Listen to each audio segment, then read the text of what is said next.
बच्चों के बड़े होने का सफ़र जितना खूबसूरत होता है, किशोरावस्था यानी टीन एज का दौर उतना ही चुनौतीपूर्ण बन जाता है।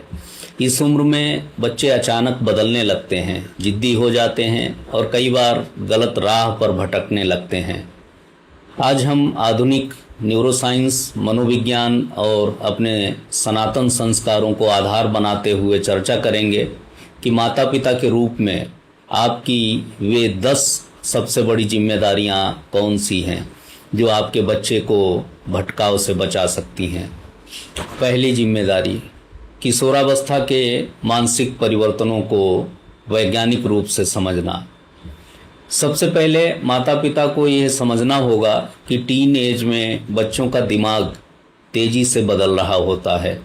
न्यूरोसाइंस कहती है कि इस उम्र में मस्तिष्क का प्रीफ्रंटल कॉर्टेक्स, जो तार्किक फैसले लेता है, पूरी तरह विकसित नहीं होता, जबकि भावनाओं को कंट्रोल करने वाला अमिगडाला बहुत सक्रिय होता है।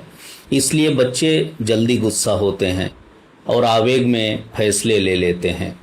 उन्हें डांटने के बजाय इस जैविक सच्चाई को समझकर धैर्य रखना आपकी पहली जिम्मेदारी है। दूसरी जिम्मेदारी, मोबाइल और सोशल मीडिया के जाल से बचाना। आज के दौर की सबसे बड़ी चुनौती स्क्रीन टाइम और सोशल मीडिया है।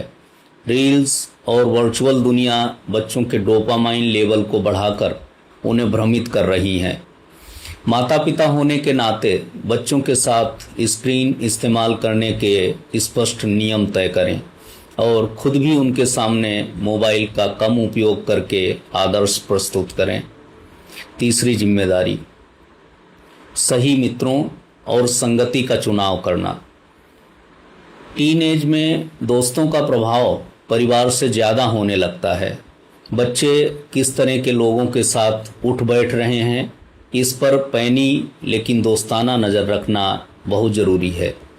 घर का माहौल ऐसा होना चाहिए कि बच्चा अपने दोस्तों को बिना डरे आपके सामने ला सके, ताकि आप सही और गलत की पहचान करने में उसकी मदद कर सकें। चौथी जिम्मेदारी, संवाद के पुल का निर्माण यानी कम्युनिकेशन गैप मिटाना। अक्सर माता पिता बच्चों से सिर्फ हुक्म की भाषा में बात करते हैं, पढ़ाई कैसी चल रही है, नंबर कितने आए। इसके बजाय उनके मन में क्या चल रहा है, उनकी भावनाएं क्या हैं, ये जानने के लिए उनके साथ मित्रवत संवाद स्थापित करें। जब बच्चा घर में अपनी बात खुलकर रख सकेगा तो वो बाहर गलत रास्ते पर नहीं भटकेगा। पांचवी जिम्मेदारी, आत्मविश्वास और स्वतंत्र सोच को बढ़ाना। कई बार माता पिता बच्चों पर अपनी इच्छाएं थोप देते हैं, जिससे बच्चा या तो हीन भावना का शिकार हो जाता है या विद्रोही बन जाता है।